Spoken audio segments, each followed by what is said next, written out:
Video ತರಗತಿಗೆ ತಮಗೆಲ್ಲ ಸ್ವಾಗತವನ್ನು ಕೋರ್ತಿದ್ದೀನಿ. ಇವತ್ತು ನಾವು 9ನೇ ತರಗತಿಯ ಚತುರ್ಭುಜಗಳು ಘಟಕವನ್ನು ಅಭ್ಯಾಸ ಮಾಡೋಣ.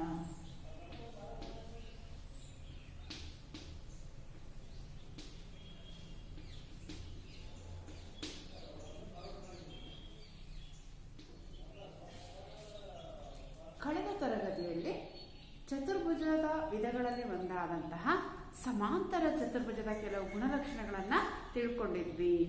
ಯಾವ್ಯಾವ ಗುಣಲಕ್ಷಣಗಳನ್ನು ತಿಳ್ಕೊಂಡಿದ್ವಿ?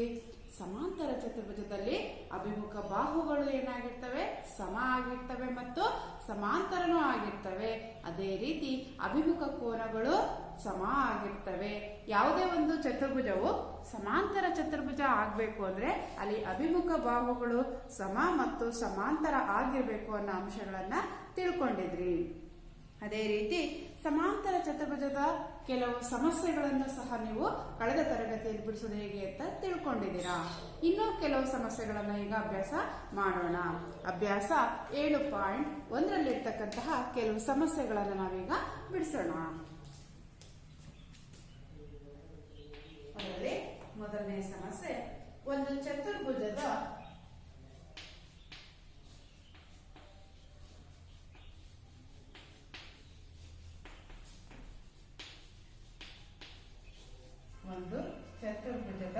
ಕೋನಗಳು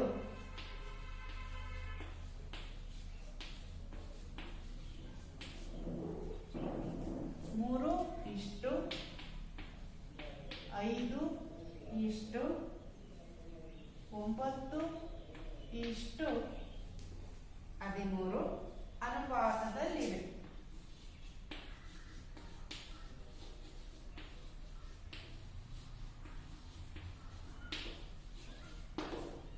ಅನುಪಾತದಲ್ಲಿವೆ. ಚತುರ್ಭುಜದ ಎಲ್ಲಾ ಕೋನಗಳನ್ನು ಕಂಡುಹಿಡಿಯಿರಿ.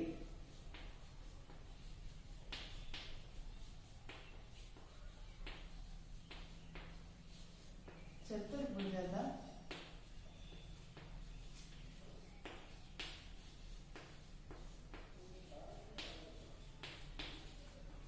ಎಲ್ಲಾ ಕೋನಗಳನ್ನು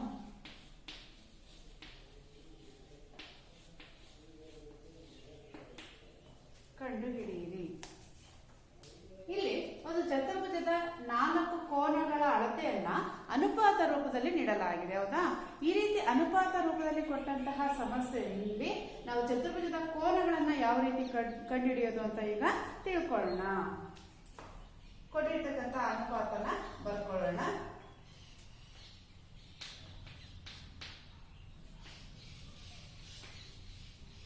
ಎಷ್ಟಿದೆ? 3:5:9:13. ನಾವು ಅನುಪಾತಗಳ ಮೊತ್ತವನ್ನ ಕಂಡುಹಿಡ್ಕೋಬೇಕಾಗತ್ತೆ. ಅನುಪಾತಗಳ ಮೊತ್ತ, ಕೋನಗಳನ್ನ ಅನುಪಾತದಲ್ಲಿ ಕೊಟ್ಟಿದ್ದಾರೆ, ಅದರ ಮೊತ್ತ ಕಂಡುಹಿಡ್ಕೊಳ್ಳೋಣ. 3 ಪ್ಲಸ್ ಕೂಡಿ ಇವೆಲ್ಲವನ್ನು 5 ಪ್ಲಸ್ 9 ಪ್ಲಸ್ 13 ಇವಷ್ಟನ್ನು ಕೂಡೋಣ. ಮೊತ್ತ ಎಷ್ಟು ಬರುತ್ತೆ ನೋಡೋಣ. 13ಕ್ಕೆ 9 ಕೂಡಿಸಿದ್ರೆ ಎಷ್ಟು ಬರುತ್ತೆ? 22. 22ಕ್ಕೆ 5 ಕೂಡಿಸಿದ್ರೆ 27. 27ಕ್ಕೆ 3 ಕೂಡಿಸಿದ್ರೆ ಎಷ್ಟು ಬರುತ್ತೆ? 30. ಹಾಗಾದ್ರೆ ಅನುಪಾತಗಳ ಮೊತ್ತ ಎಷ್ಟು ಬಂತು?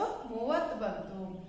ಈ ಮೊತ್ತ 30ರಲ್ಲಿ ಮೊದಲನೇ ಕೋನ 3ರಷ್ಟು, ಎರಡನೇ ಕೋನ 5ರಷ್ಟು, ಮೂರನೇ ಕೋನ 9 ಭಾಗ ಮತ್ತೆ 4ನೇ ಕೋನ 13 ಭಾಗ ಹೊಂದಿರುತ್ತೆ ಅಂತ ಅಲ್ಲಿ ನಾವು ಕೋನಗಳ ಅಳತೆ ಎಷ್ಟು ಅನ್ನೋದನ್ನ ಈಗ ಕಂಡುಹಿಡಿತಾ ಹೋಗೋಣ. ಮೊದಲನೇ ಕೋನ ಅಥವಾ 1ನೇ ಕೋನ, ನಾವು ಮೊದಲನೇ ಕೋನವನ್ನ 30ರಲ್ಲಿ ಎಷ್ಟು ಭಾಗ ತಗೊಳ್ತಾ ಇದ್ದೀವಿ? 30ರಲ್ಲಿ 3 ಭಾಗ ಇಂಟು ನಮಗೆ ಗೊತ್ತಿದೆ ಒಂದು ಚತುರ್ಭುಜದ ಒಟ್ಟು ಒಳಕೋನಗಳ ಮೊತ್ತ ಯಾವಾಗೂ ಎಷ್ಟು ಡಿಗ್ರಿ ಆಗಿರುತ್ತೆ? 360 ಡಿಗ್ರಿಗೆ ಸಮ ಆಗಿರುತ್ತೆ. ಇದೇಗೋ ನಾವು ಇಂಟು 360ರಿಂದ ನಾವು ಇದನ್ನ ಗುಣಿಸಿ ಸರಳ ರೂಪಗೊಳಿಸೋಣ. ಈ 1 0ಗೂ ಈ 1 0ಗೂ ಕ್ಯಾನ್ಸಲ್, ಈ 3 ಕ್ಯಾನ್ಸಲ್. ಹಾಗಾದ್ರೆ ಮೊದಲನೇ ಕೋನ ಎಷ್ಟು ಡಿಗ್ರಿ ಬಂತು ನಮಗೆ? 36 ಡಿಗ್ರಿ ಬಂತು. ಅದೇ ರೀತಿ ಎರಡನೇ ಕೋನವನ್ನು ಸಹ ನಾವು ಈಗ ಕಂಡುಹಿಡಿಯೋಣ. ಎರಡನೇ ಕೋನ 5. ಹಾಗಾದ್ರೆ ನಾವು 30ನೇ 5 ಇಂಟು 360, ಯಾಕಂದ್ರೆ ಚತುರ್ಭುಜದ ಒಟ್ಟು ಕೋನಗಳ ಮೊತ್ತ 360 ಆಗಿದೆ. ಈ ಒಂದು ಸೊನ್ನೆಗೂ ಈ ಒಂದು ಸೊನ್ನೆಗೂ ಕ್ಯಾನ್ಸಲ್.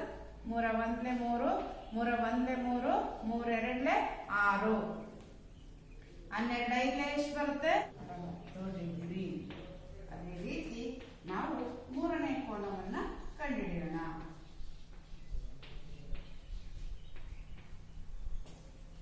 30ರಲ್ಲಿ ಮೂರನೇ ಕೋನ ಎಷ್ಟು ಬರುತ್ತೆ? ಇಲ್ಲಿ 9 ಇಂಟು 360 ಡಿಗ್ರಿ. ಈ ಸೊನ್ನೆಗೂ ಈ ಸೊನ್ನೆಗೂ ಕ್ಯಾನ್ಸಲ್. 3 1 3, 3 3 9, 3ರಿಂದ 36ನ್ನ ಗುಣಿಸಿ. 6 3 18, ದಶಕ 1 ಇರುತ್ತೆ. 3 3 9 1 ಎಷ್ಟಾಗತ್ತೆ? 10. ಹಾಗಾದ್ರೆ ಮೂರನೇ ಕೋನ ಎಷ್ಟು ಡಿಗ್ರಿ ಬಂತು? 108 ಡಿಗ್ರಿ ಆಯಿತು. ಅದೇ ರೀತಿ ನಾಲ್ಕನೇ ಕೋನವನ್ನ ನಾವು ಕಂಡುಹಿಡಿಯೋಣ. ನಾಲ್ಕನೇ ಕೋನ 30ರಲ್ಲಿ ಎಷ್ಟು ಭಾಗ ತಗೋಬೇಕು ನಾವು? 13 ಇಂಟು 360 ಡಿಗ್ರಿ. ಈ ಸೊನ್ನೆಗೂ ಈ ಸೊನ್ನೆಗೂ ಕ್ಯಾನ್ಸಲ್. 3 1 3, 3 1 3, 3 2 6. ಇಲ್ಲಿ ಎಷ್ಟು ಬರುತ್ತೆ? 12 ಇಂಟು 13. 3 2 6, 3 1 3, 2 1 2, 1 1 1, 6 5 1. ಎಷ್ಟು ಬರುತ್ತೆ? 156 ಡಿಗ್ರಿ ಬಂತು. ದೇರ್ಫೋರ್ ಮೊದಲನೇ ಕೋನ 36 ಡಿಗ್ರಿ, ಎರಡನೇ ಕೋನ 60 ಡಿಗ್ರಿ, ಮೂರನೇ ಕೋನ 108 ಡಿಗ್ರಿ, ನಾಲ್ಕನೇ ಕೋನ ಎಷ್ಟು ಡಿಗ್ರಿ ಆಯ್ತು? 156 ಡಿಗ್ರಿ ಆಯ್ತು. ನಾವು ಕಂಡುಹಿಡಿದಿರ್ತಕ್ಕಂತಹ ಈ ಕೋನದ ಅಳತೆಗಳು ಸರಿಯಾಗಿದಾವ ಅಂತ ನಾವು ಪರೀಕ್ಷೆ ಮಾಡಿ ನೋಡ್ಬೋದು. ಹೇಗೆ ಅಂದ್ರೆ ಇಲ್ಲಿರ್ತಕ್ಕಂತಹ ಎಲ್ಲ ಕೋನಗಳನ್ನ ಕೂಡ್ಕೊಳ್ಳೋಣ. ಎಷ್ಟು ಬಂತು? 36 ಡಿಗ್ರಿ ಮೊದಲನೇದು, ಎರಡನೇದು 60 ಡಿಗ್ರಿ, ಮೂರನೇದು 108 ಡಿಗ್ರಿ, ನಾಲ್ಕನೇದು 156 ಡಿಗ್ರಿ. ಕೂಡೋಣ ಇದಷ್ಟನ್ನು. 6ಕ್ಕೆ 8 ಕೂಡಿಸಿದ ಎಷ್ಟು? 14. 14 6, 20ಕ್ಕೆ 0, ದಶಕ 2, 2 3 5, 5 6 11, 11 5 16ಕ್ಕೆ 6, ದಶಕ 1, 1 2 3. ನೋಡಿ ಎಷ್ಟು ಡಿಗ್ರಿ ಆಯ್ತು? 360 ಡಿಗ್ರಿ ಆಯ್ತು. ಅಂದ್ರೆ ನಾವು ಕಂಡುಹಿಡಿತಕ್ಕಂತಹ ಈ ಎಲ್ಲ ಕೋನದ ಅಳತೆಗಳು ಏನಾಗಿದೆ? ಸರಿಯಾಗಿದೆ. ಯಾಕೆಂದ್ರೆ ಈ ಚತುರ್ಭುಜದ 4 ಕೋನವನ್ನ ಕೂಡಿದ್ರೆ ನಮಗೆ ಬರ್ತಕ್ಕಂತಹ ಮೊತ್ತ ಎಷ್ಟು ಡಿಗ್ರಿ ಆಗಿದೆ? 360 ಡಿಗ್ರಿಗೆ ಸಮ ಆಗಿದೆ. ಈ ರೀತಿ ಅನುಪಾತಗಳನ್ನ ನೀಡಿದಾಗ ನಾವು ಅವುಗಳ ಕೋನಗಳನ್ನ ಸುಲಭವಾಗಿ ಕಂಡುಹಿಡಿಯಬಹುದು.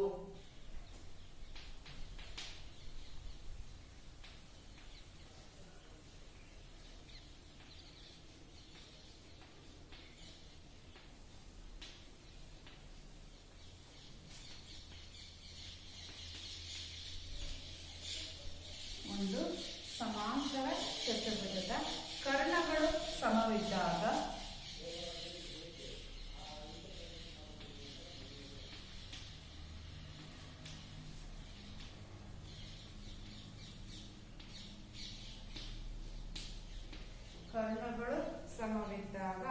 ಅದು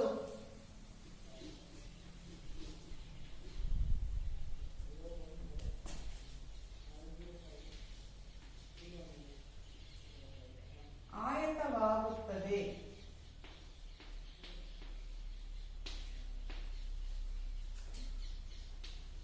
ಎಂದು ತೋರಿಸಿ.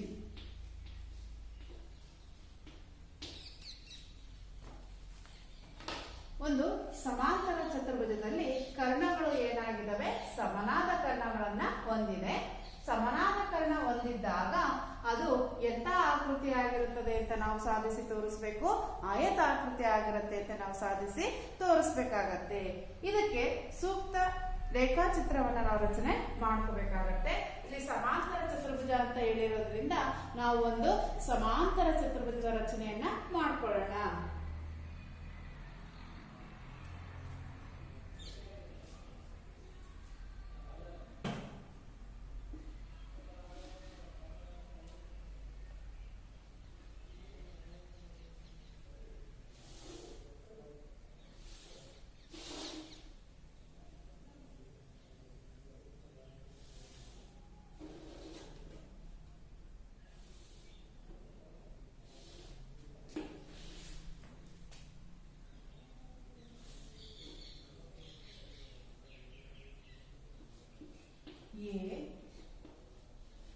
B C D. ABCD ಒಂದು ಸಮಾಂತರ ಚತುರ್ಭುಜ ಆಗಿದೆ. ಇಲ್ಲಿ ಕರ್ಣಗಳನ್ನು ರಚನೆ ಮಾಡಬೇಕು. ಆ ಎರಡು ಕರ್ಣಗಳ ಅಳತೆಗಳು ಏನಾಗಿದೆ? ಸಮನಾಗಿದೆ.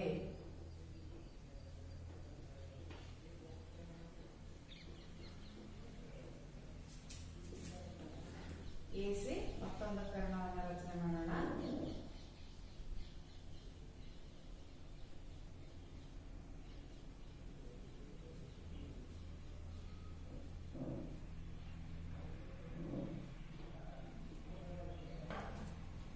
ABCD ಒಂದು ಸಮಾಂತರ ಚತುರ್ಭುಜ. AC ಮತ್ತು BDಗಳು ಈ ಸಮಾಂತರ ಚತುರ್ಭುಜದ ಕರ್ಣಗಳಾಗಿವೆ.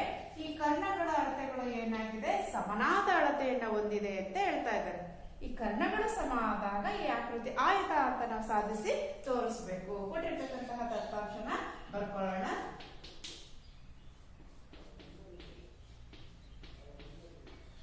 ABCDಯು ಒಂದು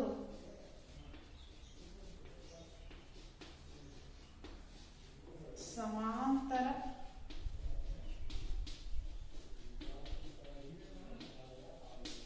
ಚತುರ್ಭುಜ. AC ಮತ್ತು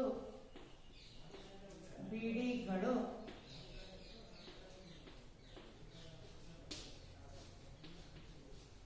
ಸಮನಾದ ಕರ್ಣಗಳು. ನಾವು ಇದನ್ನ ಆಯತ ಅಂತ ಸಾಧಿಸಿ ತೋರಿಸ್ಬೇಕಾಗತ್ತೆ. ಇಲ್ಲಿ ಎರಡು ತ್ರಿಭುಜಗಳನ್ನ ಹೋಲಿಕೆ ತಗೋಬೇಕಾಗತ್ತೆ. ಯಾವ್ಯಾವುದು ಅಂದ್ರೆ ABC ತ್ರಿಭುಜ. ಯಾವ್ಯಾವ ತ್ರಿಭುಜ ಗಮನಿಸಿ? ABC ತ್ರಿಭುಜ.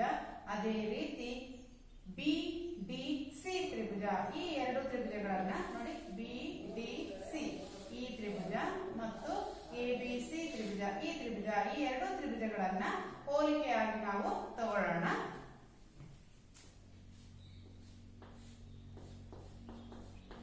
ತ್ರಿಭುಜ ABC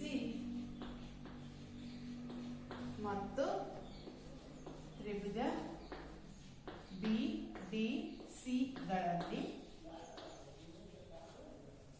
ನೋಡಿ, ABC ತ್ರಿಭುಜದ AC ಬಾಹುಗೆ DBC ತ್ರಿಭುಜ BD ಬಾಹುವಿನ ಉದ್ದ ಏನಾಗಿರುತ್ತೆ?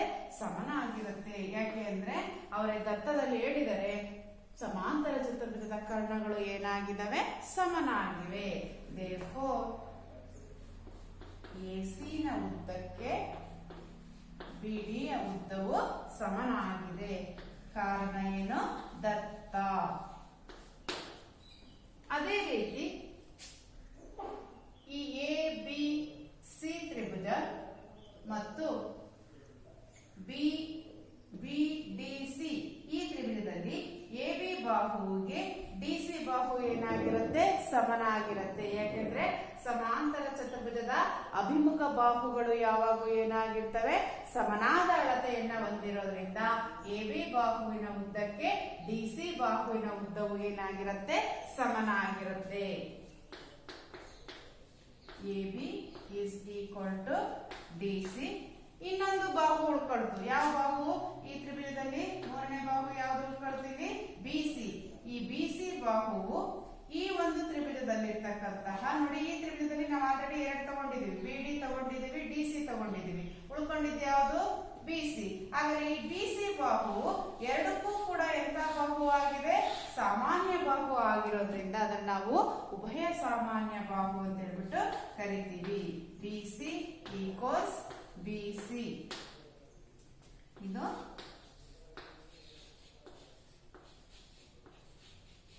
ಸಾಮಾನ್ಯ ಬಾಹು ಆಗಿದೆ. ಇದಕ್ಕೆ ಕಾರಣ ಏನಪ್ಪಾ ಅಂದ್ರೆ ಸಮಾಂತರ ಚತುರ್ಭುಜದ ಅಭಿಮುಖ ಬಾಹುಗಳು ಏನಾಗಿರುತ್ತೆ? ಸಮ ಆಗಿರುತ್ತೆ. ಹಾಗಾದ್ರೆ ABC ತ್ರಿಭುಜದ ಮೂರು ಬಾಹುಗಳು ಅದೇ ರೀತಿ BDC ತ್ರಿಭುಜದ ಅನುರೂಪವಾದ ಮೂರು ಬಾಹುಗಳು ಪರಸ್ಪರ ಏನಾಗಿದೆ? ಸಮನಾಗಿದೆ. ಆದ್ರಿಂದ ಈ ಎರಡು ತ್ರಿಭುಜಗಳು ಎಂಥ ತ್ರಿಭುಜಗಳಾಗಿರುತ್ತವೆ? ಸರ್ವಸಮ ತ್ರಿಭುಜಗಳಾಗಿರುತ್ತವೆ. ಯಾವ ಸಿದ್ಧಾಂತದ ಪ್ರಕಾರ ಅಂದ್ರೆ ಅಂದ್ರೆ ಬಾಹು ಬಾಹು ಬಾಹು ಸಿದ್ಧಾಂತದ ಪ್ರಕಾರ ಆ ಎರಡು ತ್ರಿಭುಜಗಳು ಸರ್ವಸಮ ತ್ರಿಭುಜಗಳಾಗಿರ್ತವೆ. Therefore, ತ್ರಿಭುಜ ABC ಸರ್ವಸಮ ತ್ರಿಭುಜ BDC. ಸರ್ವಸಮ ತ್ರಿಭುಜದ ಗುಣಲಕ್ಷಣಗಳನ್ನ ನಾವಿಲ್ಲಿ ಬಳಸ್ಕೋಬೇಕಾಗತ್ತೆ. ಬಾಹುಗಳೆಲ್ಲ ಸಮ ಇದ್ದಾವೆ ಅಂದ್ರೆ ಅವುಗಳಲ್ಲಿ ಉಂಟಾಗ್ತಕ್ಕಂತಹ ಅನುರೂಪ ಕೋನಗಳು ಸಹ ಏನಾಗಿರ್ತವೆ? ಸಮನಾಗಿರ್ತವೆ. ABC ತ್ರಿಭುಜದಲ್ಲಿ ಬರ್ತಕ್ಕಂತಹ ABC ಕೋನಕ್ಕೆ BDC ತ್ರಿಭುಜದಲ್ಲಿರ್ತಕ್ಕಂತಹ DCB ಕೋನವು ಎಂತ ಕೋನ ಆಗಿರುತ್ತೆ? ಅನುರೂಪ ಕೋನ ಆಗಿರುತ್ತೆ. Therefore,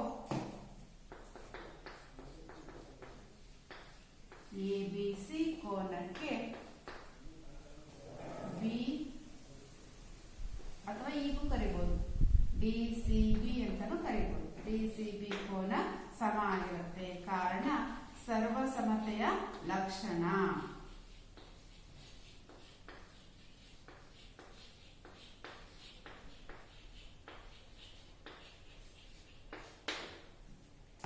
ಈ ಎರಡು ಕೋನಗಳು ಸಮನಾದ ಅಳತೆಯನ್ನ ಹೊಂದಿದೆ ಅಂತ. ABCD ಸಮಾಂತರ ಚತುರ್ಭುಜವನ್ನ ಗಮನಿಸಿ. ಈ ಬಿ ಕೋನ ಮತ್ತೆ ಸಿ ಕೋನಗಳು ಎಂತ ಕೋನಗಳಾಗಿವೆ? ಪಾರ್ಶ್ವ ಕೋನಗಳಾಗಿವೆ. ಯಾವುದೇ ಒಂದು ಸಮಾಂತರ ಚತುರ್ಭುಜದಲ್ಲಿ ಸಮಾಂತರ ಚತುರ್ಭುಜದ ಪಾರ್ಶ್ವ ಕೋನಗಳ ಮೊತ್ತ ಯಾವಾಗೂ 180 ಡಿಗ್ರಿ ಅಥವಾ ಸರಳ ಕೋನ ಆಗಿರುತ್ತೆ, ಅಥವಾ ಈ ಎರಡು ಕೋನಗಳು ಸರಳ ಯುಗ್ಮಗಳು ಆಗಿರ್ತವೆ. ಆದ್ರಿಂದ ಆ ಎರಡು ಕೋನಗಳ ಮೊತ್ತವು 180 ಡಿಗ್ರಿಗೆ ಏನಾಗಿರುತ್ತೆ? ಸಮನಾಗಿರುತ್ತೆ. Therefore, ABC ಕೋನ ಪ್ಲಸ್ DCB ಕೋನ is equal to 180 ಡಿಗ್ರಿ. ಇಲ್ಲಿ ಗಮನಿಸಿ, DCB ಕೋನದ ಅಳತೆಯು ABC ಕೋನದ ಅಳತೆಗೆ ಏನಾಗಿದೆ? ಸಮನಾಗಿದೆ. ಹಾಗಾದ್ರೆ ನಾವು DCB ಇರೋ ಜಾಗದಲ್ಲಿ ABC ಬೆಲೆಯನ್ನು ಆದೇಶ ಮಾಡಬಹುದು. ಇಲ್ಲಿ ಮುಂದುವರ್ಸೋಣ. Therefore, ABC ಕೋನ ಪ್ಲಸ್ ABC ಕೋನ is equal to 180 ಡಿಗ್ರಿ. ಕಾರಣ ಯಾಕಪ್ಪ ಅಂದ್ರೆ DCB ಕೋನವು ABC ಕೋನಕ್ಕೆ ಏನಾಗಿರುತ್ತೆ? ಸಮನಾಗಿರುತ್ತೆ. ಇಲ್ಲೊಂದು ABC ಕೋನ, ಇಲ್ಲೊಂದು ABC ಕೋನ, ಒಟ್ಟು ಎಷ್ಟಾಯ್ತು? 2 ABC ಕೋನ is equal to 180 ಡಿಗ್ರಿ. ನಾವು ABC ಕೋನ ಮಾತ್ರ ಕಂಡಿಟ್ಕೊಳ್ಳೋಣ. ABC ಕೋನ is equal to 180. ಇಲ್ಲಿ ಎರಡು ಕಡೆ 2ರಿಂದ ಭಾಗಿಸಿದ್ರೆ ಈ 2 ಕ್ಯಾನ್ಸಲ್ ಆಗುತ್ತೆ.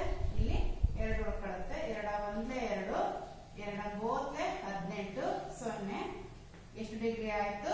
90 ಡಿಗ್ರಿ ಆಯ್ತು. ಹಾಗಾದ್ರೆ therefore ಕೋನ ABC ಅಳತೆ ಎಷ್ಟು ಡಿಗ್ರಿ ಆಯ್ತು? 90 ಡಿಗ್ರಿ ಆಯ್ತು. ಒಂದು ಸಮಾಂತರ ಚತುರ್ಭುಜದಲ್ಲಿ ಈ ಬಿ ಕೋನ 90 ಡಿಗ್ರಿಗೆ ಸಮ ಆಯ್ತು. ಯಾವುದೇ ಒಂದು ಸಮಾಂತರ ಚತುರ್ಭುಜದಲ್ಲಿ ಒಂದು ಕೋನ ಏನಾದ್ರು 90 ಡಿಗ್ರಿಗೆ ಸಮ ಆಯ್ತು ಅಂದ್ರೆ ಆ ಆಕೃತಿ ಏನಾಗಿರುತ್ತೆ? ಆಯತಾಕೃತಿ ಆಗಿರುತ್ತೆ. ಒಂದು ಕೋನ 90 ಆದ್ರೆ ಉಳಿದೆಲ್ಲ ಕೋನದ ಅಳತೆನೂ ಕೂಡ ಎಷ್ಟಾಗಿರುತ್ತೆ? 90 ಡಿಗ್ರಿಗೆ ಏನಾಗಿರುತ್ತೆ? ಸಮನಾಗಿರುತ್ತೆ. Therefore, ABCD ಯು ಒಂದು ಆಯತ ಆಗಿದೆ.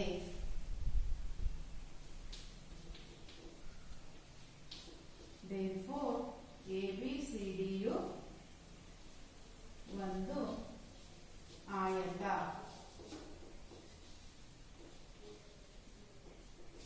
ಈ ರೀತಿಯಾಗಿ ನಾವು ಒಂದು ಸಮಾಂತರ ಚತುರ್ಭುಜದ ಕರ್ಣಗಳು ಸಮನಾಗಿದ್ದಾಗ ಅಲ್ಲಿ ಇರ್ತಕ್ಕಂತಹ ಆಕೃತಿಯು ಒಂದು ಆಯತಾಕೃತಿ ಆಗಿರುತ್ತೆ ಅಂತ ಸಾಧಿಸಿ ತೋರಿಸಬಹುದು.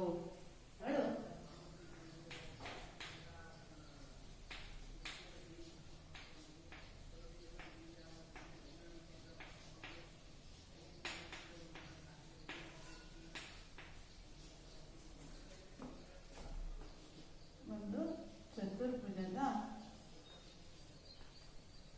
ಕರ್ಣಗಳು ಲಂಬವಾಗಿ ಅರ್ಧಿಸಿದರೆ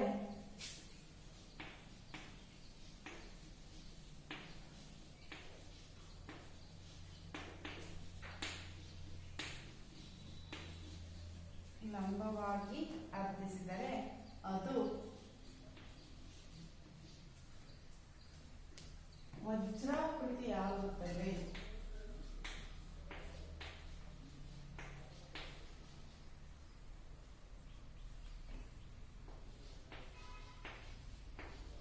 ಅದು ವಜ್ರಾಕೃತಿಯಾಗುತ್ತದೆ ಎಂದು ತೋರಿಸಿ. ಸಮಸ್ಯೆನ ಮತ್ತೊಂದ್ಸಲ ಗಮನಿಸೋಣ.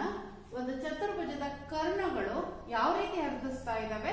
ಲಂಬವಾಗಿ ಅರ್ಧಿಸ್ತಾ ಇದ್ದಾವೆ. ಆ ಕರ್ಣಗಳು ಲಂಬವಾಗಿ ಅರ್ಧಿಸಿದ್ರೆ ಆ ಆಕೃತಿಯು ವಜ್ರಾಕೃತಿ ಆಗುತ್ತದೆ ಅಂತ ನಾವು ಸಾಧಿಸಿ ತೋರಿಸ್ಬೇಕು. ಒಂದು ಚತುರ್ಭುಜದ ರಚನೆಯನ್ನ ಮಾಡ್ಕೊಳ್ಳೋಣ.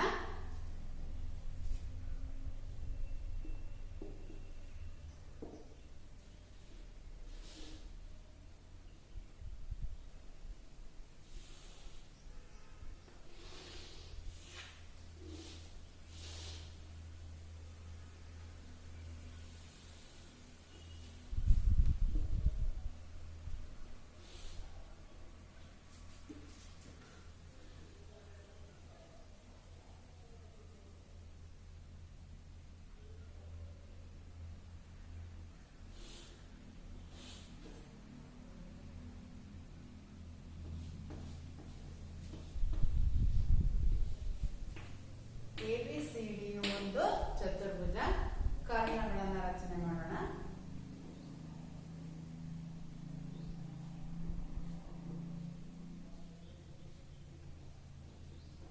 ಈ ಕರ್ಣಗಳು ಲಂಬವಾಗಿ ಅರ್ಧಿಸ್ತಾ ಇದ್ದಾವೆ.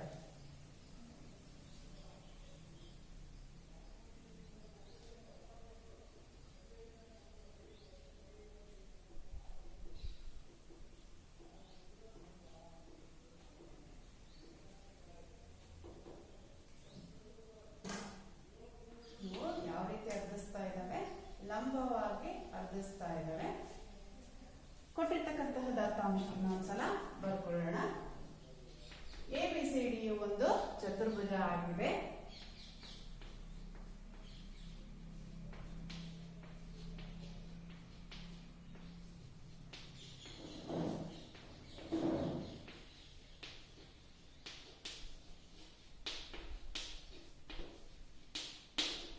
ಅಲ್ಲಿ AC ಮತ್ತು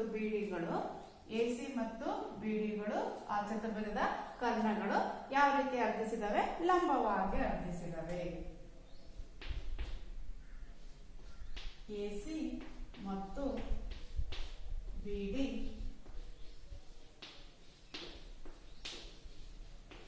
ಕರ್ಣಗಳು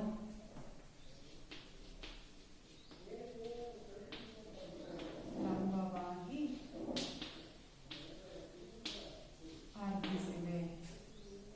ಲಂಬವಾಗಿ ಅರ್ಧಿಸಿದ್ರೆ ಇಲ್ಲಿ ಉಂಟಾಗ್ತಕ್ಕಂತಹ ಚತುರ್ಭುಜವು ಒಂದು ವಜ್ರಾಕೃತಿ ಆಗಿರುತ್ತೆ ಅಂತ ನಾವು ಸಾಧಿಸಿ ತೋರಿಸ್ಬೇಕು. ಇಲ್ಲಿ ಎರಡು ಕರ್ಣದ ರಚನೆಯನ್ನು ಮಾಡಿದಾಗ ನಮಗೆ ಇಲ್ಲಿ ತ್ರಿಭುಜಾಕೃತಿಗಳು ಉಂಟಾಗ್ತವೆ. ನಾವು ಈ ಎರಡು ತ್ರಿಭುಜಗಳನ್ನ ಹೋಲಿಕೆ ಮಾಡೋಣ. ಗಮನಿಸಿ ನೋಡಿ, ಈ ತರ ಸಹಾಯಗೊಳಿಸ್ತಾ ಇದನ್ನ ಈ ತ್ರಿಭುಜ ಅಂದ್ರೆ ಈ ಎರಡು ಕರ್ಣಗಳು ಸೇರಿಸಿರೋ ಬಿಂದುವನ್ನ O ಅಂತ ಕರೀರಿ. AOD ತ್ರಿಭುಜ. ಮತ್ತೆ ಈ ಕಡೆ ಭಾಗದ ಇನ್ನೊಂದು ತ್ರಿಭುಜವನ್ನ ತಗೊಳ್ಳೋಣ. ಯಾವುದು? COD ತ್ರಿಭುಜ. ಈ ಎರಡು ತ್ರಿಭುಜಗಳನ್ನ ಹೋಲಿಕೆ ಮಾಡಿ ನೋಡೋಣ. ತ್ರಿಭುಜ AOD ಮತ್ತು ತ್ರಿಭುಜ COD ಗಳಲ್ಲಿ ಈ ಎರಡು ತ್ರಿಭುಜಗಳಲ್ಲಿ AO ನ ಉದ್ದಕ್ಕೆ OC ನ ಉದ್ದವು ಏನಾಗಿರುತ್ತೆ? ಸಮನಾಗಿರುತ್ತೆ. ಕಾರಣ ಏನು? ಯೋಚನೆ ಮಾಡಿ. ರೈಟ್, ಇಲ್ಲಿ ಕರ್ಣಗಳು ಏನ್ ಮಾಡ್ತಾ ಇದ್ದಾವೆ? ಅರ್ಧಿಸ್ತಾ ಇದ್ದಾವೆ. ಅರ್ಧಿಸಿರೋದ್ರಿಂದ AO ನ ಉದ್ದಕ್ಕೆ OC ನ ಉದ್ದವು ಏನಾಗಿರುತ್ತೆ? ಸಮನಾಗಿರುತ್ತೆ. AO is equal to OC. ಕಾರಣ ಕರ್ಣಗಳು ಅರ್ಧಿಸಿರೋದ್ರಿಂದ. ಇಲ್ಲಿ ಲಂಬವಾಗಿ ಅರ್ಧಿಸುತ್ತವೆ ಅಂತ ಅವರೇ ಹೇಳಿರೋದ್ರಿಂದ AOD ಕೋನದ ಅಳತೆನೂ ಕೂಡ 90 ಡಿಗ್ರಿ ಆಗಿರುತ್ತೆ. ಅದೇ ರೀತಿ COD ಅಳತೆನೂ ಕೂಡ ಎಷ್ಟು ಡಿಗ್ರಿ ಆಗಿರುತ್ತೆ? 90 ಡಿಗ್ರಿ ಆಗಿರುತ್ತೆ. ಹಾಗಾದ್ರೆ ಈ ತ್ರಿಭುಜದಲ್ಲಿರ್ತಕ್ಕಂತಹ AOD ಕೋನದ ಅಳತೆಗೆ ಈ ತ್ರಿಭುಜದಲ್ಲಿರ್ತಕ್ಕಂತಹ COD ಕೋನದ ಅಳತೆಯು ಏನಾಗಿರುತ್ತೆ? ಸಮನಾಗಿರುತ್ತೆ. ಕಾರಣ ಅಲ್ಲಿ ಕರ್ಣಗಳು ಲಂಬವಾಗಿ ಅರ್ಧಿಸಿರೋದ್ರಿಂದ.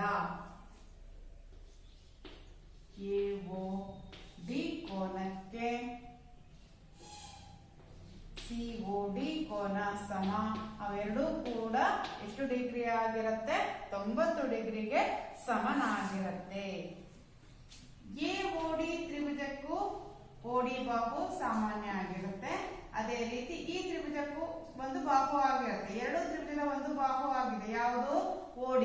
ಆದ್ರಿಂದ OD ಯನ್ನು ನಾವು ಉಭಯ ಸಾಮಾನ್ಯ ಬಾಹು ಅಂತ ಹೇಳ್ಬಿಟ್ಟು ಕರಿತೀವಿ.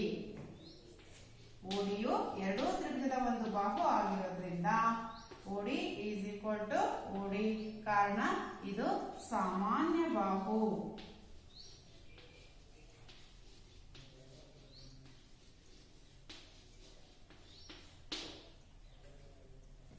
ಈ ಚಿತ್ರವನ್ನ ಗಮನಿಸಿ. AOD ತ್ರಿಭುಜದ ಎರಡು ಬಾಹು, ಆ ಬಾಹುಗಳಿಂದ ಏರ್ಪಟ್ಟ ಕೋನ. ಅದೇ ರೀತಿ COD ತ್ರಿಭುಜದ ಎರಡು ಬಾಹು, ಆ ಬಾಹುಗಳಿಂದ ಏರ್ಪಟ್ಟಂತಹ ಒಂದು ಕೋನ. ಅನುರೂಪ ಬಾಹುಗಳು, ಅನುರೂಪ ಕೋನಗಳು ಏರ್ಪಟ್ಟಿದೆ. ಹೌದಾ? ಈ ರೀತಿ ಎರಡು ಬಾಹು, ಅವುಗಳಿಂದ ಏರ್ಪಟ್ಟ ಕೋನಗಳು ಪರಸ್ಪರ ಸಮ ಆಗಿತ್ತು ಅಂದ್ರೆ ಆ ಎರಡೂ ತ್ರಿಭುಜಗಳು ಸರ್ವಸಮ ತ್ರಿಭುಜಗಳಾಗಿರ್ತವೆ. ಯಾವ ಸಿದ್ಧಾಂತದ ಪ್ರಕಾರ ಅಂದ್ರೆ ಬಾಕೋಭ ಸಿದ್ಧಾಂತದ ಪ್ರಕಾರ ಆ ಎರಡೂ ತ್ರಿಭುಜಗಳು ಸರ್ವಸಮ ಆಗಿರ್ತವೆ. Therefore, ತ್ರಿಭುಜ AOD ಸರ್ವಸಮ ತ್ರಿಭುಜ COD. ಯಾವ ಸಿದ್ಧಾಂತದ ಪ್ರಕಾರ? ಬಾಕೋಭ ಅಂದ್ರೆ ಬಾಹು ಕೋನ ಬಾಹು ಸಿದ್ಧಾಂತದ ಪ್ರಕಾರ. ಸರ್ವಸಮತೆಯ ಗುಣಲಕ್ಷಣ ಏನು? ಸರ್ವಸಮ ತ್ರಿಭುಜಗಳಲ್ಲಿ ಬರ್ತಕ್ಕಂತ ಅನುರೂಪ ಬಾಹುಗಳು ಮತ್ತು ಅನುರೂಪ ಕೋನಗಳು ಪರಸ್ಪರ ಏನಾಗಿರ್ತವೆ? ಸಮನಾಗಿರ್ತವೆ. ಇಲ್ಲಿ ಎರಡು ಬಾಹುಗಳನ್ನು ತಗೊಂಡಿದ್ವಿ. ಉಳ್ಕೊಂಡಿರೋ ಬಾಹು ಯಾವ್ದಾಗತ್ತೆ? ಇದು ಮೂರನೇ ಬಾಹು AD ಬಾಹು. ಅದೇ ರೀತಿ COD ತ್ರಿಭುಜದಲ್ಲೂ ಎರಡು ಬಾಹು ಆಯ್ತು. ಉಳ್ಕೊಂಡಿದ್ದ ಯಾವ ಬಾಹು? DC ಬಾಹು. ಹಾಗಾದ್ರೆ AOD ತ್ರಿಭುಜದ AD ಬಾಹುವಿಗೆ COD ತ್ರಿಭುಜದ DC ಬಾಹುವು ಅನುರೂಪವಾದ ಬಾಹುವಾಗಿದೆ. ಆ ಅನುರೂಪವಾದ ಬಾಹುಗಳು ಪರಸ್ಪರ ಏನಾಗಿರ್ತವೆ? ಸಮನಾಗಿರ್ತವೆ. Therefore, AD ನ ಉದ್ದಕ್ಕೆ DC ನ ಉದ್ದ ಸಮ. ಕಾರಣ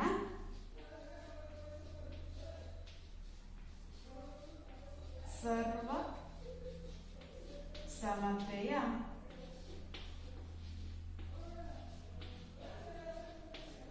ಲಕ್ಷಣ. ನಾವು ಮೇಲೆ ಯಾವ ರೀತಿ ಎರಡು ತ್ರಿಭುಜಗಳನ್ನ ತಗೊಂಡು ಹೋಲಿಕೆ ಮಾಡಿ ಅವೆರಡು ಸರ್ವಸಮ ಅಂತ ತಗೊಂಡು ಅವುಗಳ ಅನುರೂಪ ಬಾಹುಗಳನ್ನ ತಗೊಂಡ್ವೋ, ಅದೇ ರೀತಿ ಕೆಳಗಡೆ ಭಾಗದಲ್ಲೂ ಉಂಟಾಗಿದವಲ್ಲ ಎರಡು ತ್ರಿಭುಜಗಳು.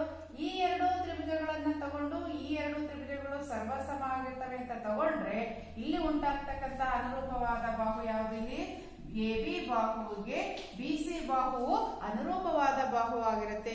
ಈ ಅನುರೂಪವಾದ ಬಾಹುಗಳು ಕೂಡ ಏನಾಗಿರ್ತವೆ? ಸಮನಾಗಿರ್ತವೆ. ಆದ್ರಿಂದ ಇಲ್ಲಿ ABCD ಚತುರ್ಭುಜದಲ್ಲಿ ಉಂಟಾದಂತಹ ಎಲ್ಲ ಬಾಹುಗಳ ಅಳತೆಗಳು ಒಂದಕ್ಕೊಂದು ಏನಾಗಿದೆ? ಸಮನಾಗಿದೆ.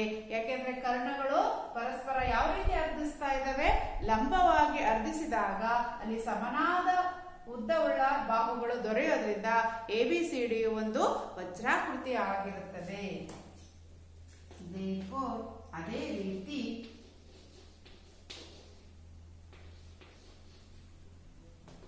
AB ಬಾಹುವಿನ ಉದ್ದಕ್ಕೆ BC ಬಾಹುವಿನ ಉದ್ದ ಸಮನಾಗಿರುತ್ತೆ. Therefore, AB is equal to BC is equal to AD is equal to DC. ಎಲ್ಲ ಬಾಹುಗಳು ಸಮನಾಗಿರೋದ್ರಿಂದ ABCD ಒಂದು ವಜ್ರಾಕೃತಿ ಆಗಿರುತ್ತದೆ. Therefore, ABCD ಯು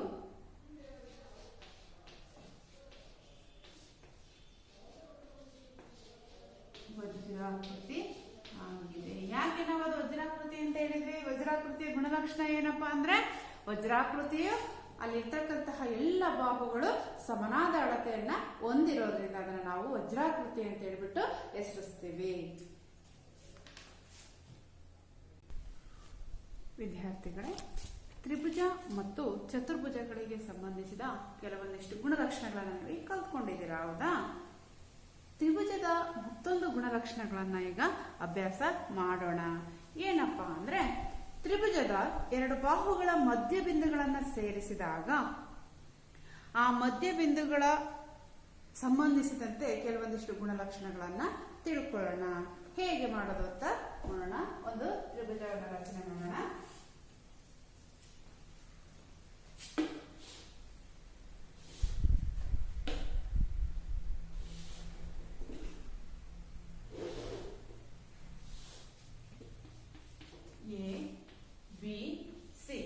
ABC ಒಂದು ತ್ರಿಭುಜ. ತ್ರಿಭುಜದ ಮಧ್ಯಬಿಂದುಗಳನ್ನ ಗುರುತಿಸ್ಕೊಳ್ಳಿ. ಎಬಿಯ ಮಧ್ಯಬಿಂದುನ ಇ ಅಂತ ಕರೆಯೋಣ. ಅದೇ ರೀತಿ ಎಸಿಯ ಮಧ್ಯಬಿಂದುನ ಎಫ್ ಅಂತ ಕರೆಯೋಣ. ಆ ಮಧ್ಯಬಿಂದುಗಳನ್ನ ಸೇರಿಸೋಣ. ಆ ಎರಡು ಮಧ್ಯಬಿಂದುಗಳನ್ನ ಸೇರಿಸೋಣ. ನಿಮಗೆ ಈ ಚಟುವಟಿಕೆಯನ್ನ ನೀಡ್ತೀನಿ, ನೀವು ಮನೆಯಲ್ಲಿ ಈ ಚಟುವಟಿಕೆಯನ್ನ ಮಾಡಿ ನೋಡಿ. ಮೊದಲನೇದಾಗಿ ಎಬಿಸಿ ಒಂದು ತ್ರಿಭುಜವನ್ನ ರಚನೆ ಮಾಡಿಕೊಂಡು ಅದರ ಮಧ್ಯ ಬಿಂದುಗಳಾದ ಇ ಮತ್ತು ಎಫ್ ಅನ್ನ ಗುರುತಿಸ್ಕೊಳ್ಳಿ. ಇ ಮತ್ತು ಎಫ್ ಅನ್ನ ಗುರುತಿಸಿದ ನಂತರ ಅವೆರಡನ್ನ ಸೇರಿಸಾದ್ಮೇಲೆ ಇಲ್ಲಿ ಎ ಇ ಎಫ್ ಕೋನದ ಅಳತೆ ಮಾಡಿ, ಅದೇ ರೀತಿ ಇ ಬಿ ಸಿ ಕೋನದ ಅಳತೆಯನ್ನ ಮಾಡಿ ಆ ಕೋನದ ಅಳತೆಗಳು ಏನಾಗಿದ್ದಾವೆ ಅಂತ ನೀವು ಗಮನಿಸಬೇಕಾಗತ್ತೆ. ಅದೇ ರೀತಿ ಈ ಎಫ್ ಬಾಹುವು ಬಿ ಸಿ ಬಾಹುಗೆ ಏನಾಗಿರುತ್ತೆ, ಸಮಾಂತರ ಆಗಿರುತ್ತೆ. ಈ ಚಟುವಟಿಕೆಯನ್ನ ನೀವು ಮನೆಯಲ್ಲಿ ಮಾಡಿ ನೋಡಿ. ಈ ಎರಡೂ ಕೋನದ ಅಳತೆ ಏನಾಗಿರ್ತಾವಪ್ಪ ಅಂದ್ರೆ ಸಮನಾದ ಅಳತೆಯನ್ನ ಹೊಂದಿರ್ತವೆ. ನೀವು ಕೋನ ಮಾಪಕವನ್ನ ತಗೊಂಡು ಆ ಎರಡೂ ಕೋನದ ಅಳತೆಯನ್ನ ಮಾಡಿ ನೋಡಿ. ಇದಕ್ಕೆ ಸಂಬಂಧಿಸಿದಂತೆ ನಾವೀಗ ಒಂದು ಪ್ರಮೇಯ ಇದೆ, ಆ ಪ್ರಮೇಯವನ್ನ ಅಭ್ಯಾಸ ಮಾಡೋಣ. ನಿರೂಪಣೆ. ಒಂದು ತ್ರಿಭುಜದ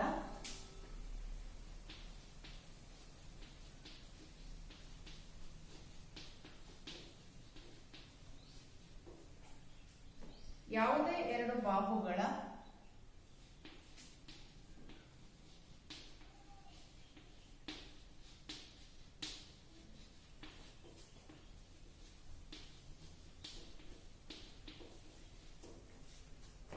ಮಧ್ಯಬಿಂದುಗಳನ್ನು ಸೇರಿಸುವ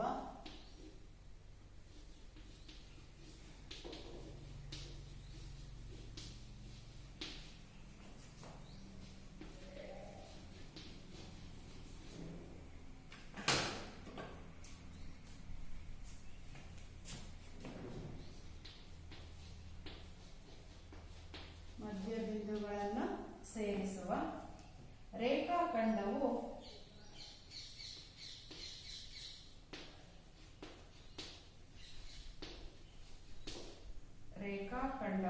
ಮೂರನೇ ಬಾಹುವಿಗೆ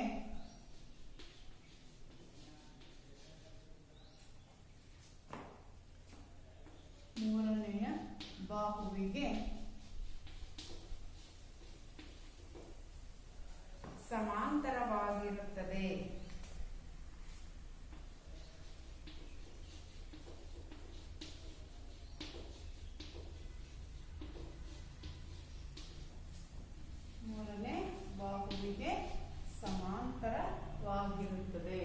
ನಿರೂಪಣೆನ ಮತ್ತೊಂದ್ಸಲ ಗಮನಿಸೋಣ.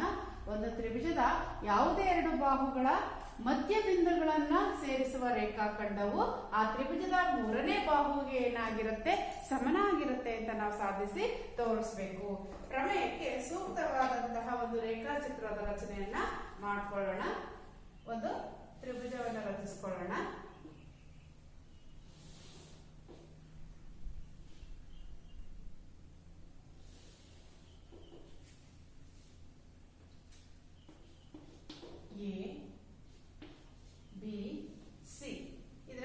ಮಧ್ಯ ಬಿಂದುಗಳನ್ನ ಗುರುತಿಸಿ ಇ ಮತ್ತು ಎಫ್ ಅಂತ ಕರೆಯೋಣ. ಆ ಇ ಎಫ್ ಅನ್ನ ಸೇರಿಸೋಣ. ಇ ಮತ್ತು ಎಫ್ ತ್ರಿಭುಜದ ಮಧ್ಯ ಬಿಂದುಗಳು. ನಿಮಗೆ ಚಟುವಟಿಕೆ ಮಾಡ್ಲಿಕ್ಕೆ ಹೇಳಿದ್ನಲ್ಲ, ಇಲ್ಲಿ ಈ ಕೋನ ಬಿ ಕೋನಗಳು ಸಮ ಆಗಿರ್ತವೆ. ಇ ಎಫ್ ಬಾಹುಗೆ ಬಿ ಸಿ ಸಮಾಂತರವಾದ ಬಾಹು ಆಗಿರುತ್ತೆ ಅಂತ ಹೇಳಿದ್ನಲ್ಲ, ಅದೇ ರೀತಿ ಇಲ್ಲಿ ಉದ್ದಗಳ ಅಳತೆಯನ್ನ ಗಮನಿಸಿದಾಗ ಇ ಎಫ್ ನ ಉದ್ದವು ಬಿ ಸಿ ಯ ಉದ್ದದ ಅರ್ಧದಷ್ಟಿರುತ್ತದೆ ಅಂತನೂ ಕೂಡ ಗೊತ್ತಾಗತ್ತೆ. ಈಗ ನಾವು ಪ್ರಮೇಯವನ್ನ ಸಾಧಿಸಿದ್ರೆ ನಿಮಗೆ ಆ ಎಲ್ಲ ಲಕ್ಷಣಗಳು ಗೊತ್ತಾಗತ್ತೆ. ಮೊದಲನೇದ ಹಂತ ದತ್ತ.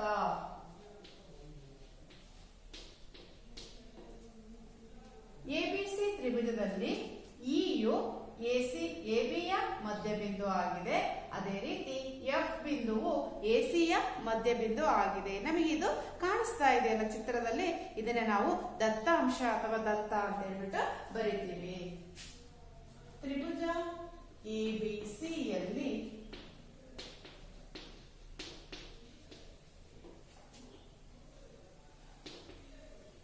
ಎಬಿಯ ಮಧ್ಯಬಿಂದು ಇ ಮತ್ತು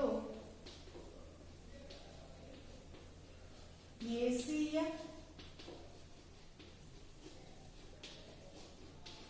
ಮಧ್ಯಬಿಂದು ಎಫ್ ಆಗಿದೆ. ನೆಕ್ಸ್ಟ್ ಮುಂದಿನ ಹಂತ ಯಾವುದು? ಸಾಧನೀಯ. ನಾವು ಏನಂತ ಸಾಧಿಸಬೇಕು ಅಂತ ಹೇಳಿರ್ತಾರಲ್ಲ ನೋಡಿ, ಆ ಸೇರಿಸುವ ರೇಖಾಖಂಡವು ಮೂರನೇ ಬಾಹುಗೆ ಏನಾಗಿರುತ್ತೆ? ಸಮಾಂತರ ಆಗಿರುತ್ತೆ ಅಂತ ನಾವು ಸಾಧಿಸಿ ತೋರಿಸ್ಬೇಕು. ಇಲ್ಲಿ ಮಧ್ಯಬಿಂದುಗಳನ್ನು ಸೇರಿಸುವ ರೇಖಾಖಂಡ ಅಂದ್ರೆ ಯಾವುದು? E F. ಈ ಬಾಹುವು ಮೂರನೇ ಬಾಹು ಅಂದ್ರೆ ತ್ರಿಭುಜದಲ್ಲಿ ಇಲ್ಲಿ ಆಲ್ರೆಡಿ 2 ಬಾಹು ತಗೊಂಡಿದ್ವಿ. ಉಳಿದಿರೋ ಬಾಹು ಯಾವುದು? ಬಿಸಿ ಬಾಹು. ಈ ಮೂರನೇ ಬಾಹುಗೆ ಏನಾಗಿರುತ್ತದೆ? ಸಮಾಂತರ ಆಗಿರುತ್ತದೆ ಅಂತ ನಾವು ಸಾಧಿಸಿ ತೋರಿಸಬೇಕು. therefore EF is parallel to BC ಅಥವಾ EF ಬಾಹುವು BC ಬಾಹುಗೆ ಏನಾಗಿರುತ್ತೆ? ಸಮಾಂತರ ಆಗಿರುತ್ತೆ. ರಚನೆಯನ್ನ ಮಾಡ್ಕೋಬೇಕಾಗತ್ತೆ. ನಾವು ಈ ಒಂದು ಸಾಧನೆಯನ್ನ ಮಾಡ್ಲಿಕ್ಕೆ ನಾವು ರಚನೆ ಮಾಡ್ಕೋಬೇಕು. ಹೇಗೆ ರಚನೆ ಮಾಡ್ಬೇಕಪ್ಪ ಅಂದ್ರೆ, ಬಿಇಗೆ ಸಮಾನಾಂತರವಾಗಿ ಈ ಸೈಡ್ ಅಲ್ಲಿ ಒಂದು ಸಿಡಿ ಬಾಹುವನ್ನ ರಚನೆ ಮಾಡ್ಕೋಬೇಕಾಗತ್ತೆ.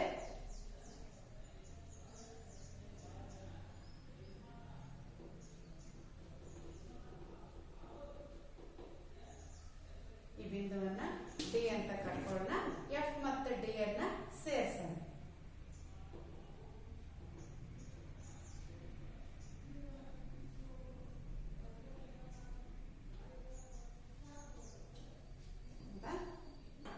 ನಾವಿಲ್ಲಿ ಏನ್ ಮಾಡಿದ್ವಿ?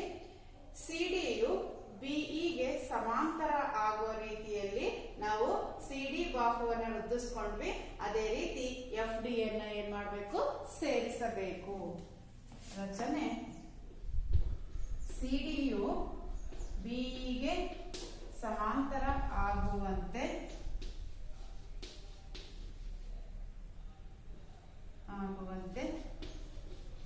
ರಚಿಸಿ ಎಫ್ ಡಿ ಯನ್ನು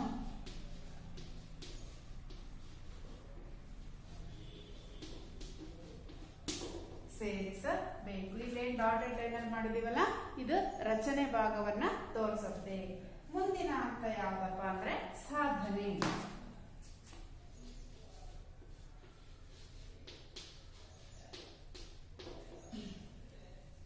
ನಾವಿಲ್ಲಿ ರಚನೆಯನ್ನ ಮಾಡ್ಕೊಂಡಾಗ ಇಲ್ಲಿ ಒಂದು ತ್ರಿಭುಜಾಕೃತಿ ಕಾಣಿಸ್ತಾ ಇದೆ ಅಲ್ವಾ? ಈ ತ್ರಿಭುಜಾಕೃತಿ ಮತ್ತು ಈ ತ್ರಿಭುಜಾಕೃತಿಯನ್ನ ಹೋಲಿಕೆ ಮಾಡಿ ತಗೊಂಡು ಇವೆರಡು ಸರ್ವಸಮ ಅಂತ ತಗೊಂಡು ಪ್ರೂವ್ ಮಾಡಿ ನಾವು ಈ ಎಫ್ ಬಾಹುವು ಬಿಸಿ ಬಾಹುವಿಗೆ ಸಮಾಂತರ ಆಗಿರುತ್ತೆ ಮತ್ತು ಅದರ ಅರ್ಧದಷ್ಟಿರುತ್ತದೆ ಅಂತ ಸಾಧಿಸಿ ತೋರಿಸಬಹುದು. ಈ ಎರಡು ತ್ರಿಭುಜಗಳ ಹೋಲಿಕೆಯನ್ನ ತಗೊಳ್ಳೋಣ. ತ್ರಿಭುಜ ಎಇಎಫ್ ಮತ್ತು ತ್ರಿಭುಜ ಸಿಎಫ್ಡಿ ಗಳಲ್ಲಿ ಈ ಎರಡು ತ್ರಿಭುಜಗಳಲ್ಲಿ ಗಮನಿಸಿ, ಈ ತ್ರಿಭುಜದಲ್ಲಿರ್ತಕ್ಕಂತಹ ಎಎಫ್ ಬಾಹುವಿನ ಉದ್ದಕ್ಕೆ ಈ ತ್ರಿಭುಜದ ಎಫ್ ಸಿ ಬಾಹುವಿನ ಉದ್ದ ಏನಾಗಿರುತ್ತೆ? ಸಮನಾಗಿರುತ್ತೆ. ಯಾಕೆ ಯೋಚನೆ ಮಾಡಿ.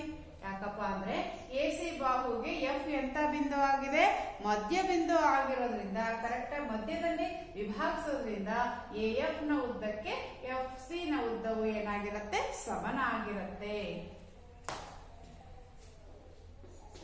AF is equal to FC. ಕಾರಣ ದತ್ತ. ಮತ್ತೆ ಯಾವ್ದಾದ್ರು ಕೋನ ಬಾಹುಗಳು ಸಮ ಇದಾವ ಅಂತ ನಾವೇನ್ ಮಾಡ್ಬೇಕು, ಗಮನಿಸ್ಬೇಕು. ಇಲ್ಲಿ ನೋಡಿ, ಈ ಕೋನಕ್ಕೆ ಈ ಕೋನ ಸಮ ಅಂದ್ರೆ EFA ಕೋನಕ್ಕೆ DFC ಕೋನವು ಸಮನಾಗಿದೆ. ಇವೆರಡು ಎಂತ ಕೋನಗಳು ನೋಡಿ, F ಶೃಂಗಬಿಂದುಗೆ ಅಭಿಮುಖ ಆಗಿರೋದ್ರಿಂದ ಅಲ್ಲಿ ಅಭಿಮುಖ ಕೋನಗಳು ಪರಸ್ಪರ ಸಮನಾಗಿರ್ತವೆ. ಆದ್ರಿಂದ EFA ಕೋನಕ್ಕೆ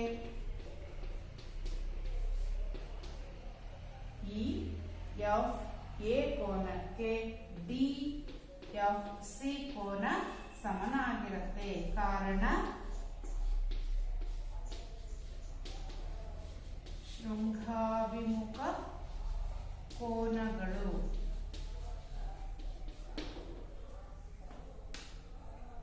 ಮತ್ತೆ ಯಾವ್ದಾದ್ರು ಕೋನ ಅಥವಾ ಬಾಹುಗಳು ಸಮ ಇದಾವ ಅಂತ ನೋಡೋದಾದ್ರೆ ಗಮನಿಸಿ, EAF ಕೋನಕ್ಕೆ ಈ ಕೋನಕ್ಕೆ FCD ಕೋನವು ಎಂತ ಕೋನ ಆಗಿದೆ, ಪರ್ಯಾಯ ಕೋನ ಆಗಿದೆ. ನೋಡಿ, ಇಲ್ಲಿ ಛೇದಕ ರೇಖೆ ಛೇದಿಸ್ತಾ ಇರೋದ್ರಿಂದ ಇಲ್ಲಿ ಈ ಎ ಕೋನಕ್ಕೆ ಈ ಸಿ ಕೋನವು ಪರ್ಯಾಯ ಕೋನ ಆಗಿರೋದ್ರಿಂದ ಅವು ಸಮನಾಗಿರ್ತವೆ.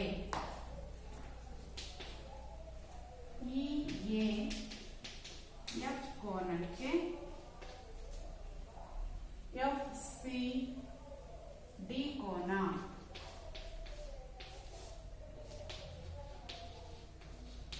ಕಾರಣ ಪರ್ಯಾಯ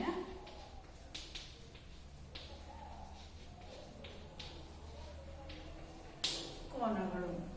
ಈ ತ್ರಿಭುಜದಲ್ಲಿ ಇರ್ತಕ್ಕಂತಹ ನೋಡಿ ಎರಡು ಕೋನ ಅವುಗಳ ಸಾಮಾನ್ಯ ಬಾಹು, ಈ ತ್ರಿಭುಜದಲ್ಲಿ ಇರ್ತಕ್ಕಂತಹ ಎರಡು ಕೋನ ಅವುಗಳ ಸಾಮಾನ್ಯ ಬಾಹು ಪರಸ್ಪರ ಏನಾಗಿವೆ, ಸಮನಾಗಿವೆ. ಆದ್ರಿಂದ ಈ ಎರಡು ತ್ರಿಭುಜಗಳು ಸರ್ವಸಮ ತ್ರಿಭುಜಗಳಾಗಿರ್ತವೆ. ಯಾವ ಸಿದ್ಧಾಂತದ ಪ್ರಕಾರ ಅಂದ್ರೆ ಕೋಬಾಕೋ ಸಿದ್ಧಾಂತದ ಪ್ರಕಾರ ಈ ಎರಡು ತ್ರಿಭುಜಗಳು ಸರ್ವಸಮ ತ್ರಿಭುಜಗಳಾಗಿರ್ತವೆ. Therefore, ತ್ರಿಭುಜ AEF ಸರ್ವಸಮ, ತ್ರಿಭುಜ CFD ಸರ್ವಸಮ ತ್ರಿಭುಜದ ಗುಣಲಕ್ಷಣ ಏನಪ್ಪಾ ಅಂದ್ರೆ ಅವುಗಳ ಅನುರೂಪ ಬಾಹುಗಳು ಸಮ ಇರ್ತವೆ, ಅನುರೂಪ ಕೋನಗಳು ಕೂಡ ಏನಾಗಿರ್ತವೆ, ಇವುಗಳು ಸರ್ವಸಮ ತ್ರಿಭುಜಗಳಾಗಿರೋದ್ರಿಂದ ನಾವು ಒಂದು ಬಾಹುಗಳನ್ನು ತಗೊಂಡಿದ್ವಿ, ಒಂದು ಜೊತೆ ಬಾಹುಗಳು ABಗೆ AC ಸಮ ಅಂತ ತಗೊಂಡಿದ್ವಿ. ನೆಕ್ಸ್ಟ್ ಈ ತ್ರಿಭುಜದಲ್ಲಿ ಇನ್ನೂ ಎರಡು ಬಾಹುಗಳು ಇದಾವಲ್ಲ, ಹಾಗಾದ್ರೆ ನೋಡಿ AEF ತ್ರಿಭುಜದ EF ಬಾಹುವಿಗೆ ನಮಗೆ CDF ತ್ರಿಭುಜದ FD ಬಾಹುವು ಅನುರೂಪವಾದ ಬಾಹು ಆಗಿರೋದ್ರಿಂದ ಈ ಬಾಹುಗಳ ಉದ್ದಗಳು ಏನಾಗಿರ್ತವೆ, ಸಮನಾಗಿರ್ತವೆ. Therefore, EF ನ ಉದ್ದಕ್ಕೆ FD ನ ಉದ್ದ ಸಮ. ಕಾರಣ ಸರ್ವಸಮತೆಯ ಲಕ್ಷಣ.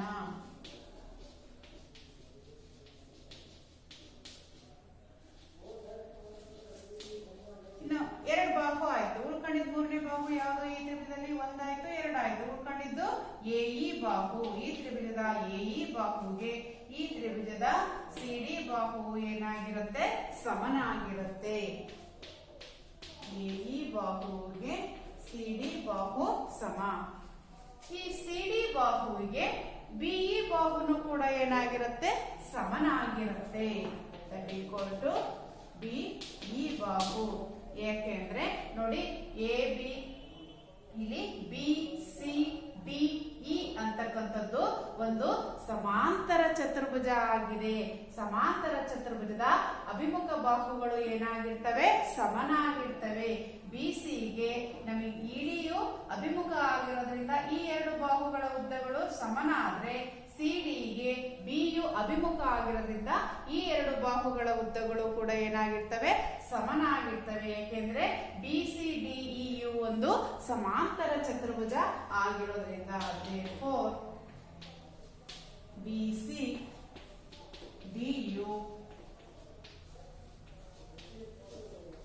ಒಂದು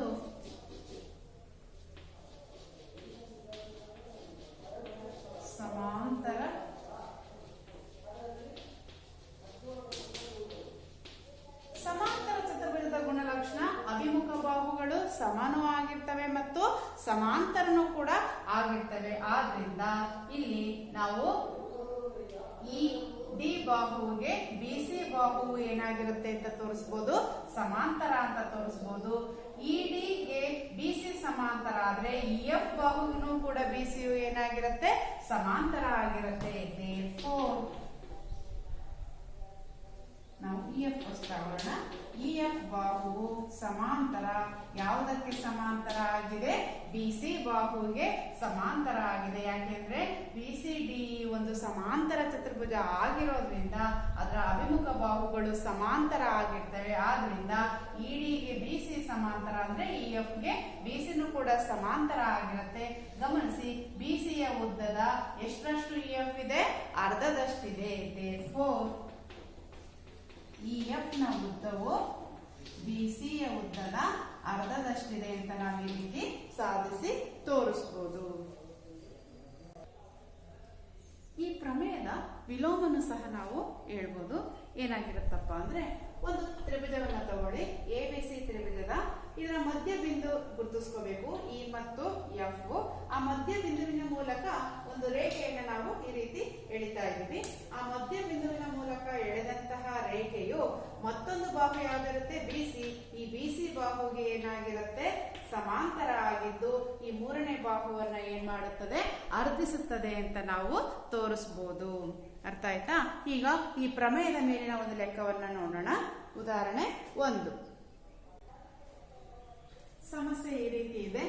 ತ್ರಿಭುಜ ಎಬಿಸಿಯಲ್ಲಿ ಎಬಿ, ಬಿಸಿ ಮತ್ತು ಸಿಎಗಳ ಮಧ್ಯ ಬಿಂದುಗಳು ಕ್ರಮವಾಗಿ ಎಡಿಎಫ್ ಆಗಿದೆ.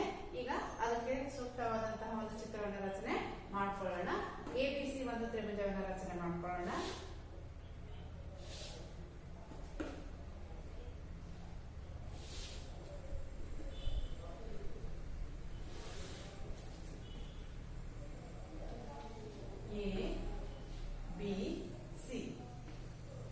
ಇವುಗಳ ಮಧ್ಯ ಬಿಂದುಗಳನ್ನು ಗುರುತಿಸೋಣ. ಎಬಿಯ ಮಧ್ಯ ಬಿಂದು, ಎಸಿಯ ಮಧ್ಯ ಬಿಂದು, ಅದೇ ರೀತಿ ಬಿಸಿಯ ಮಧ್ಯ ಬಿಂದು. ಈ ಮೂರು ಮಧ್ಯ ಬಿಂದುಗಳನ್ನ ಸೇರಿಸೋಣ ನಾವು.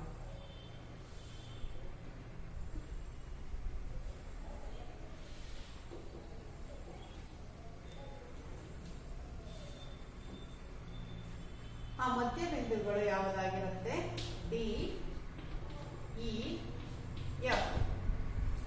ಡಿಎಫ್ ಅನ್ನ ಸೇರಿಸಿ ತ್ರಿಭುಜ ಎಬಿಸಿಯು 4 ಸರ್ವಸಮ ತ್ರಿಭುಜಗಳಾಗಿ ವಿಭಾಗ ಆಗುತ್ತದೆ ಅಂತ ನಾವೀಗ ಸಾಧಿಸಿ ತೋರಿಸಬೇಕು. ಈ ಮೂರು ಬಾಹುಗಳ ಮಧ್ಯಬಿಂದುಗಳನ್ನು ಸೇರಿಸಿದಾಗ ನಮಗೆ 4 ತ್ರಿಭುಜಗಳು ಉಂಟಾಗಿವೆ. ಗಮನಿಸಿ ನೋಡಿ, 1 2 3 4. ಈ 4 ತ್ರಿಭುಜಗಳು ಸರ್ವಸಮ ತ್ರಿಭುಜ ಆಗಿರುತ್ತೆ ಅಂತ ನಾವು ಸಾಧಿಸಿ ತೋರಿಸಬೇಕು. ಈ ಒಂದು ರೇಖಾಚಿತ್ರದಲ್ಲಿ ನೋಡಿ, ಡಿಇ ಬಾಹು, ಈ ಬಾಹುವಿನ ಉದ್ದವು ಎಸಿ ಬಾಹುವಿನ ಉದ್ದಕ್ಕೆ ಏನಾಗಿದೆ, ಸಮಾಂತರ ಆಗಿದೆ. ಹೌದಾ? ಅದೇ ರೀತಿ ಡಿಎಫ್ ಬಾಹು, ಈ ಬಾಹುವು ಬಿಸಿ ಬಾಹುಗೆ ಏನಾಗಿದೆ, ಸಮಾಂತರ ಆಗಿದೆ. ಉಳಿದಿರ್ತಕ್ಕಂಥದ್ದು ಇಎಫ್ ಬಾಹುವು ಬಿಎ ಬಾಹುಗೆ ಏನಾಗಿರುತ್ತೆ, ಸಮಾಂತರ ಆಗಿರುತ್ತೆ. ಯಾಕೆಂದ್ರೆ ನಮ್ಗೆ ಅವುಗಳ ಮಧ್ಯ ಬಿಂದುಗಳನ್ನು ಸೇರಿಸಿರೋದ್ರಿಂದ ಅವು ಆ ಬಾಹುಗಳು ಏನಾಗಿರ್ತವೆ, ಸಮಾಂತರ ಬಾಹುಗಳು ಆಗಿವೆ. ಯಾವುದಕ್ಕೆ ಯಾವ್ದಾಗಿದೆ ಉತ್ತರ ಡಿಎಫ್. ಮೊದಲು ಡಿಇ ತಗೊಳ್ಳೋಣ. ಡಿಇಗೆ ಸಮಾನಾಂತರವಾದ ಬಾಹು ಎಸಿ ಆಗಿದೆ. ಅದೇ ರೀತಿ ಡಿಎಫ್ ಬಾಹುಗೆ ಸಮಾನಾಂತರವಾದ ಬಾಹು ಬಿಸಿ ಆಗಿದೆ. ಇಎಫ್ಗೆ ಸಮಾನಾಂತರವಾದ ಬಾಹು ಯಾವುದಾಗಿದೆ, ಎಬಿ ಆಗಿದೆ. ಗಮನಿಸಿದ, ಇವೆಲ್ಲ ಸಮಾನಾಂತರವಾದ ಬಾಹುಗಳು ಉಂಟಾಗಿವೆ. ಇಲ್ಲಿ ಸಮಾಂತರ ಚತುರ್ಭುಜಗಳು ಉಂಟಾಗ್ತಾ ಇದಾವೆ. ಗಮನಿಸಿ ನೋಡಿ, ಇಲ್ಲಿ ಎಡಿ ಇಎಫ್ ಇದು ಒಂದು ಸಮಾಂತರ ಚತುರ್ಭುಜ. ಹೌದಾ? ಸಮಾಂತರ ಚತುರ್ಭುಜದಲ್ಲಿ ಡಿಎಫ್ ಏನಾಗಿರುತ್ತೆ, ಕರ್ಣ ಆಗುತ್ತೆ. ಡಿಎಫ್ ಕರ್ಣ ಆದ್ರೆ ಇಲ್ಲಿ ಇರ್ತಕ್ಕಂತಹ ಯಾವುದೇ ಒಂದು ಸಮಾಂತರ ಚತುರ್ಭುಜದಲ್ಲಿ ಒಂದು ಕರ್ಣವನ್ನು ಎಳೆದಾಗ ಆ ಸಮಾಂತರ ಚತುರ್ಭುಜವು 2 ಸರ್ವಸಮ ತ್ರಿಭುಜಗಳಾಗಿ ವಿಭಾಗ ಮಾಡುತ್ತದೆ ಅಂತ ತಿಳ್ಕೊಂಡಿದ್ದೀರಾ. ಆದ್ರಿಂದ ಇಲ್ಲಿ ಉಂಟಾಗ್ತಕ್ಕಂಥ ಇರ್ತಕ್ಕಂತಹ ಈ ಎರಡು ತ್ರಿಭುಜಗಳು ಏನಾಗಿರ್ತವೆ? ಸರ್ವಸಮ ತ್ರಿಭುಜಗಳಾಗಿರ್ತವೆ. ಯಾವ ಚತುರ್ಭುಜ ಇದು? ಒಂದು ಸಮಾಂತರ ಚತುರ್ಭುಜ.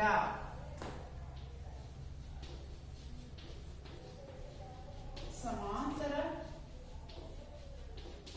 ಚತುರ್ಭುಜ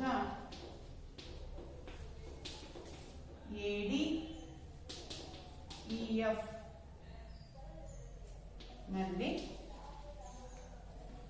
ADF ತ್ರಿಭುಜ, ಈ ತ್ರಿಭುಜಕ್ಕೆ DEF ತ್ರಿಭುಜವು ಎಂಥ ತ್ರಿಭುಜ ಆಗಿದೆ? ಸರ್ವಸಮ ತ್ರಿಭುಜ ಆಗಿದೆ. Therefore ADE ತ್ರಿಭುಜ ADE ಸರ್ವಸಮ ತ್ರಿಭುಜ DEF ಆಗಿದೆ. ಅದೇ ರೀತಿ ಈ ಆಕೃತಿಯನ್ನು ಗಮನಿಸಿ. ಇಲ್ಲೂ ಕೂಡ ಒಂದು ಸಮಾಂತರ ಚತುರ್ಭುಜ ಉಂಟಾಗಿದೆ. ಯಾವ ಸಮಾಂತರ ಚತುರ್ಭುಜ? BEFD ಸಮಾಂತರ ಚತುರ್ಭುಜದಲ್ಲಿ DE ಕರ್ಣ, ಇಲ್ಲಿ ಕರ್ಣ ಎಳೆದಾಗ ಇಲ್ಲಿ ಉಂಟಾಗ್ತಕ್ಕಂತ ಈ ಎರಡು ತ್ರಿಭುಜಗಳು ಕೂಡ ಏನಾಗಿರ್ತವೆ? ಸರ್ವಸಮ ತ್ರಿಭುಜಗಳು ಆಗಿರ್ತವೆ. Therefore ಸಮಾಂತರ ಚತುರ್ಭುಜ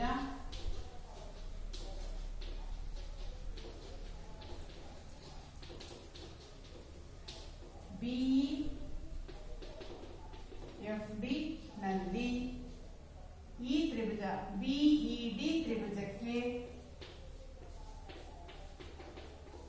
ಸರ್ವಸಮ ತ್ರಿಭುಜ DEF ಆಗಿದೆ.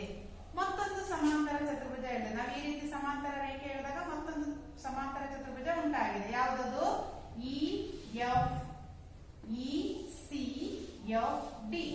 ECFD ಸಮಾಂತರ ಚತುರ್ಭುಜದಲ್ಲಿ EF ಕರ್ಣ ಆಗಿರೋದ್ರಿಂದ ಇಲ್ಲೂ ಕೂಡ ಈ ಎರಡು ತ್ರಿಭುಜಗಳು ಸರ್ವಸಮ ತ್ರಿಭುಜಗಳಾಗಿರ್ತವೆ.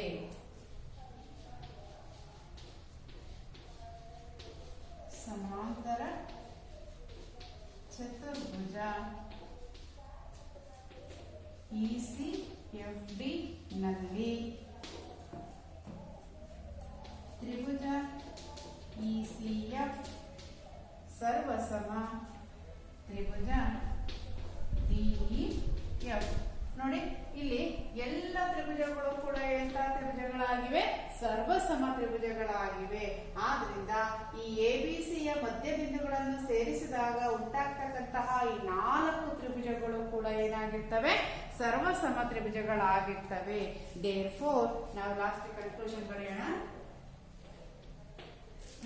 ಆದುದರಿಂದ ಎಲ್ಲ 4 ತ್ರಿಭುಜಗಳು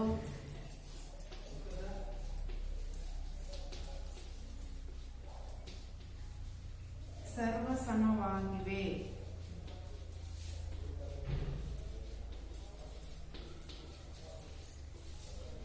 ನೋಡಿ, ಚಿತ್ರದಲ್ಲಿ ಗಮನಿಸಿ. DEF